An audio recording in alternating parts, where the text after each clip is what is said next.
Good morning and welcome to First Jefferson Unitarian Universalist Church. My name is Annie Foerster and I am minister here. As in most other churches in the city, all in-person services have been suspended during the coronavirus crisis, but we are recording this service to stream to you later on Facebook. We'll do this every Sunday until the danger of gathering is past. In the meantime, I hope you're paying attention to the messages from the CDC, the Contagious Disease Center, and are staying safe. Wash your hands, avoid gatherings of more than 10 people, and don't travel if you don't have to. It's going to be hard on some of us to be self-quarantined, especially those who are extroverts and prefer having people around them. But it's important to stay positive, not let yourself get discouraged or depressed. I've made myself a list of things to do when I'm feeling deprived of companionship. I've been choosing the brightest colors in my closet to wear because color cheers me up. So don't give in to the urge to live all day in your pajamas, even if it feels like freedom at first. It's a way downhill. Now, as soon as the rain stops, I have a list of garden chores to attend to, and I've also vowed to clean out my utility room, and I've already taken 3 boxes of good stuff I no longer use to Goodwill. In addition, I've picked up extra books from the library, both paperback and on CD. I've got 6 colorful jigsaw puzzles ready to set out on the table, and a list of friends around the country to call and talk to in person. What are your plans for the duration? Let me know and I'll share them with the congregation watching from home. Just email me at minister@firstjefferson.org. In the meantime, you don't have to turn off your cell phone today unless you want to, and you don't have to stay seated for the postlude if you don't want to. Misha has come to put us in the mood for worship with beautiful, cheerful music. Misha.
Thank you. My opening words today come from Clinton Lee Scott, who wrote, "From the east comes the sun, bringing a new and unspoiled day. It has already circled the earth and looked upon distant lands and faraway people. It has passed over mountain ranges and the waters of the 7 seas. It has shone upon laborers in the fields, into the windows of homes and shops and factories. It has beheld proud cities with gleaming towers and also the hovels of the poor. It has been witness to both good and evil, the works of honest men and women, and the conspiracy of knaves. The sun has seen sickness and healing, death and new life. Now, unsullied from its tireless journey, it comes to us, messenger of the morning, harbinger of a new day. This new day brings us a new way to worship together, a new way to gather. I've chosen for our opening hymn, number 389 in our hymn book, Gathered Here. Perhaps you know the words and can sing along with me.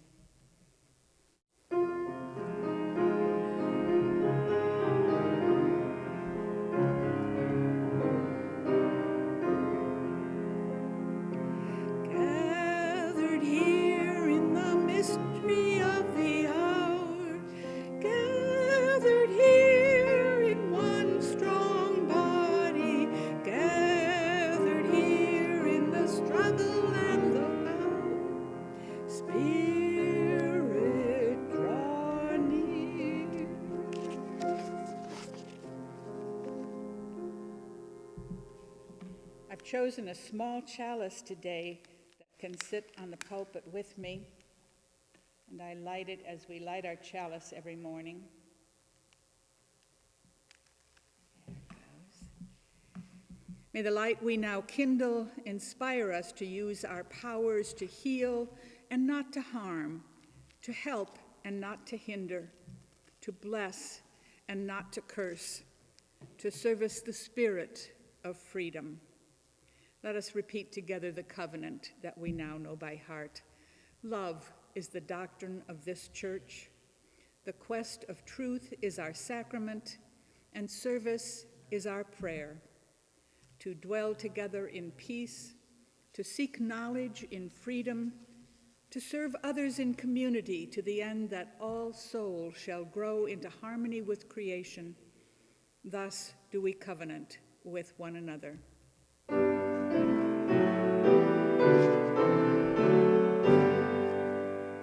Ours be the poems of all tongues, all things of loveliness and worth, all arts, all ages, and all songs, one life, one beauty, on the earth.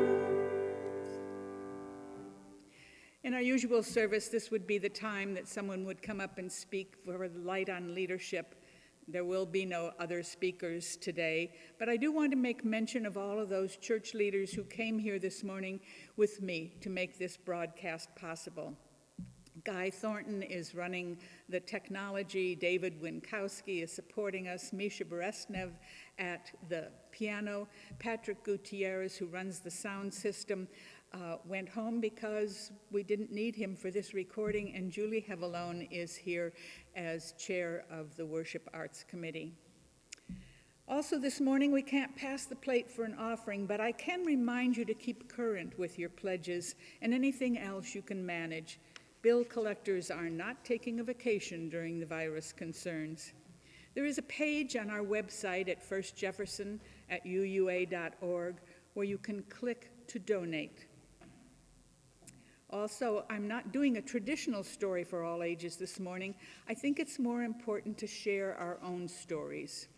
I asked you to send me yours, so this segment will be stories from all ages along with the communion of names and milestones. From Virginia Thornton, we learned that Guy has passed his citizenship exam and been accepted as a citizen last Monday, which was also his birthday. Congratulations and happy late birthday, Guy. He will be a dual citizen of both Great Britain and the United States, and I'm thrilled to be sharing him with the Queen. He will not be able to be sworn in, though, because gatherings for swearing in are too large during this time. But that's on hold and will happen, and we'll let you know. Let us take a moment to share the thoughts of other people who cannot be with us today except online. And let us take a moment to meditate and listen to some meditation music.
In our traditional service format, I would be doing a reading here, followed by another hymn, followed by a sermon and another hymn, and, well, you know the rest.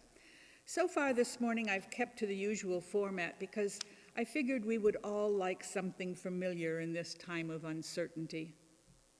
I wrote a traditional sermon last Tuesday, Tuesdays being my regular sermon writing day, but when I looked at it on Wednesday, it made me depressed.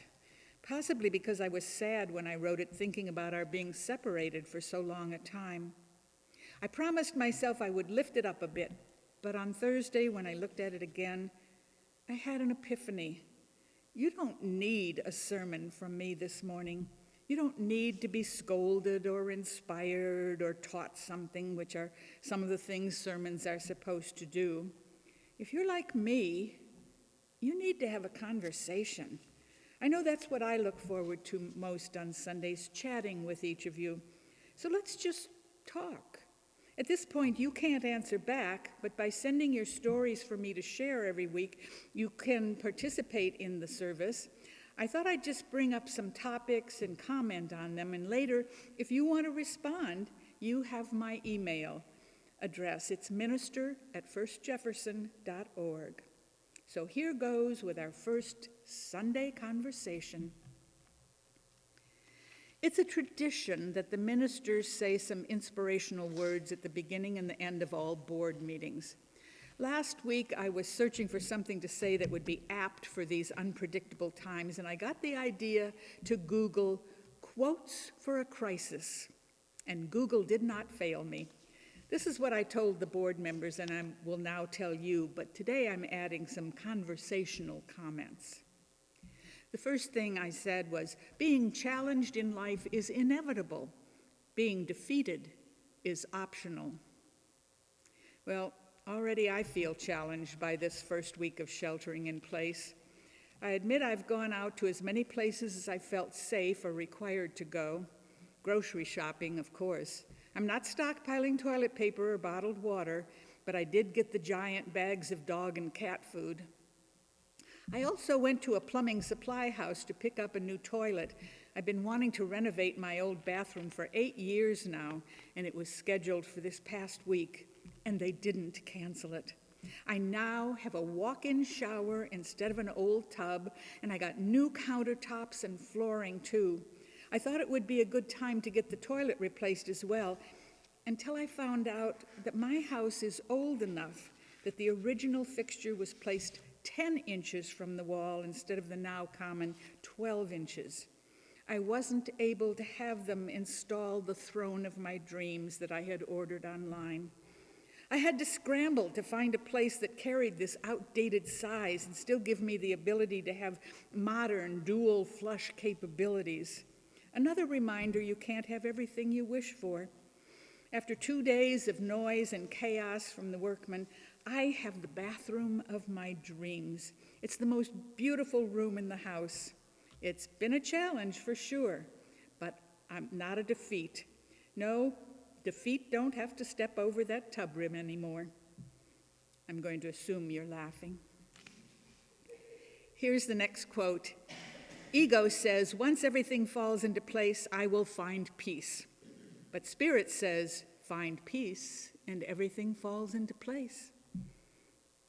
Back in 1993, I was going through some difficult times, lots and lots of stress in my life.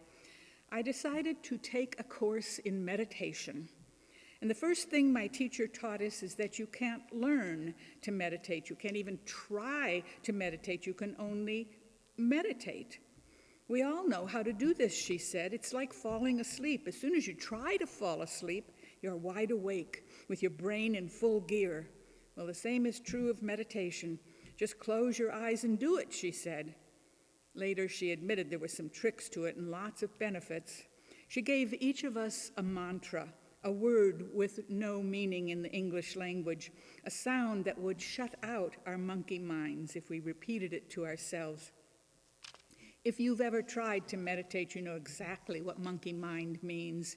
Our brains chatter incessantly, especially when we are trying to be quiet. You know, I've already forgotten what my mantra is, but in the beginning I used it a lot. A few weeks later, she suggested that we use the first half of our mantra for an in-breath, like la, and the second half for an out-breath, la. I had been saying about 3 or 4 of my mantras on each in-breath and 3 or 4 more on each out-breath, as if the faster I thought it, the more it would drown out everything else in my head.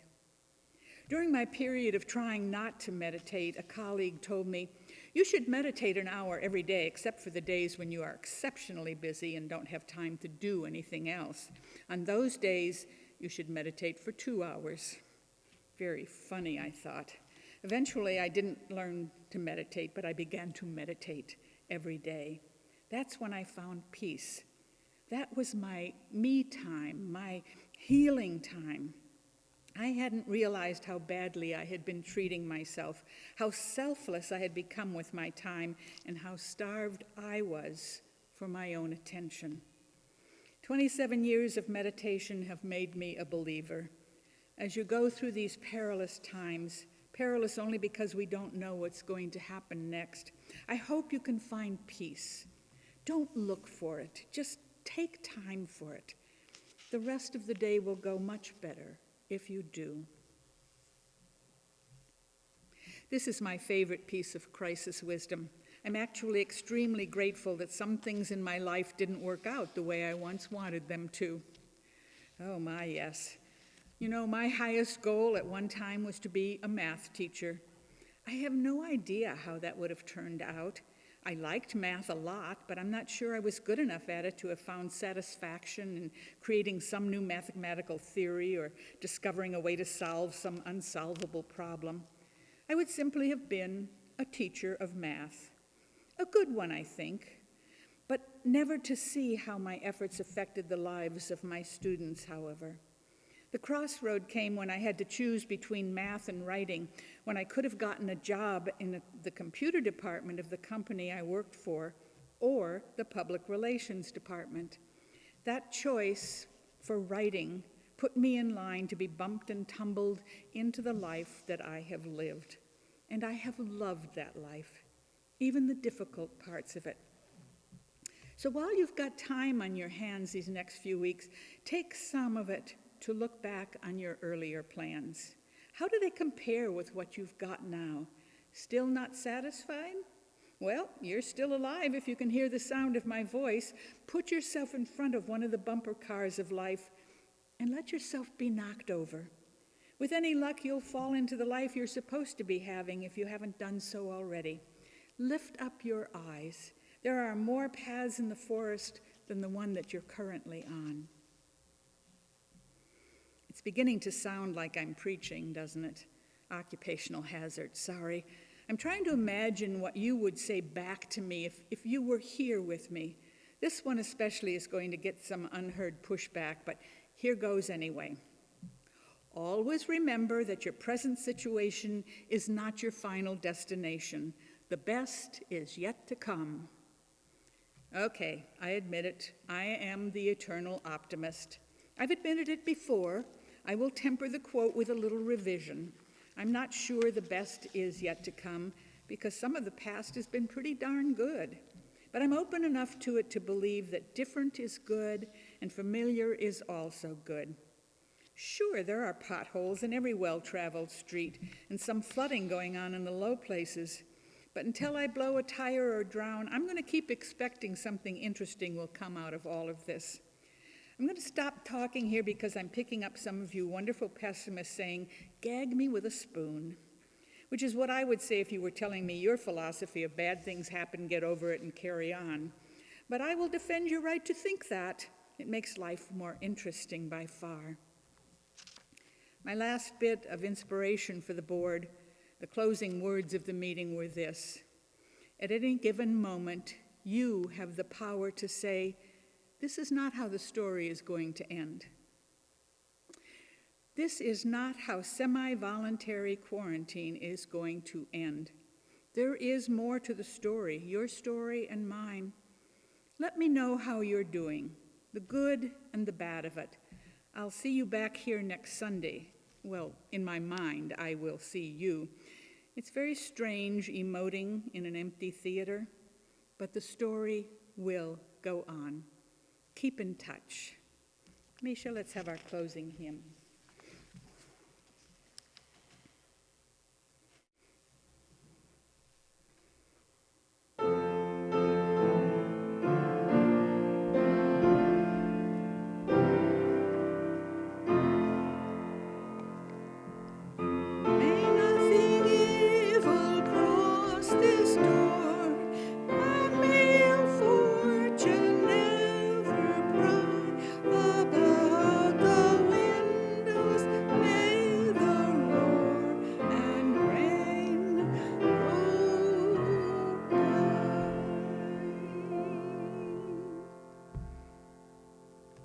That is my prayer for all of us. May nothing evil cross this door. I may use that hymn to close every service for a while. I'm going to extinguish the chalice now that is burned as a symbol of our togetherness. I know it lives in our hearts and our minds together. And I'd like to close with a prayer of gratitude this morning.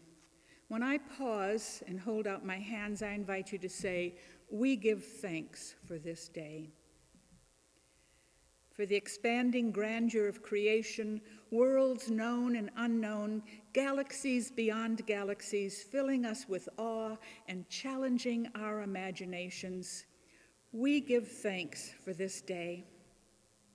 For this fragile planet Earth, its times and tides, its sunsets and seasons, we give thanks for this day. For the joy of human life, its wonders and surprises, its hopes and its achievements, we give thanks for this day. Have a good day and stay in touch.